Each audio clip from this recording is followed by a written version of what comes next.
हमरे शीशा नियन दिलवा के देहलू तू तोड़ अब का तू हमार होबू। जब हमार सपना हमार भरोसा सब कुछ तोड़ के चल गइलू।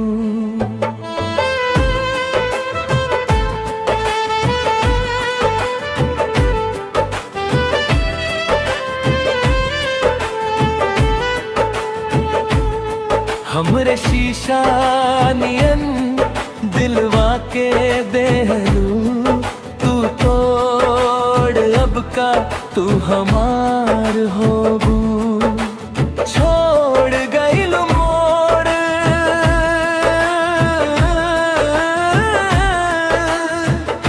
बर्बाद कैले हमार जिंदगी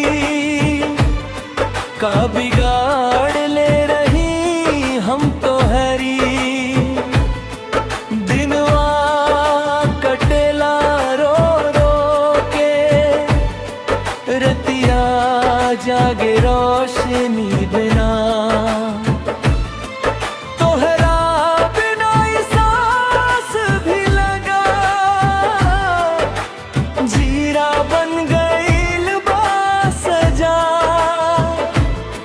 हम खराब बता दना जान काहे तोड़ लू दिलवा काहे भइलू न जान। बेवफा हम ना बेवफा का तू हमें हमार जान हो।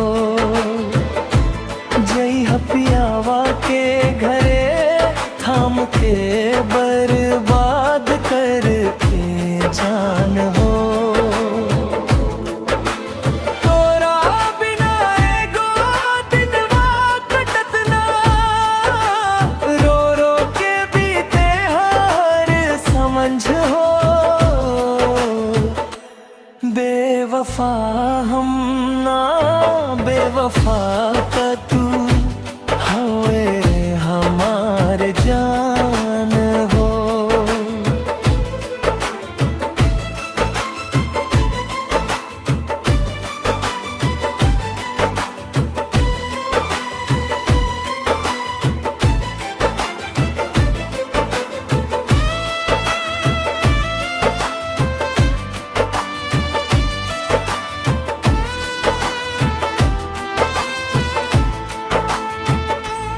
याद आवेला उ दिलवा जब कसम खइले रहली साथ जिएब मरीब ई बात कहले रहली।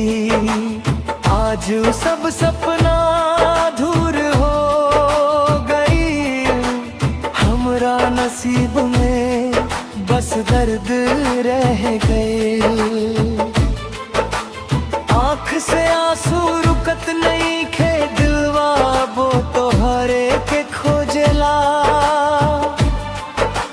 भीड़ में रह के अकेलापन हर पल हमके रोज सतावेला। अगर मोहब्बत खेल रोवे तो काहे दिल से खेल लूं। सच्चा प्यार के कीमत इतना आसानी से बेच दे हलू। बेवफा हम ना बेवफा का तू होड़ हाँ हमार जान हो। जय हपियावा के घरे थम के बर्बाद करके जान हो।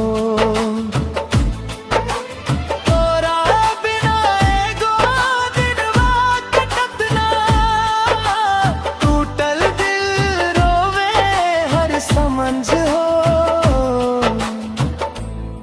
हमरे शीशा नियन दिलवा के देहलू तू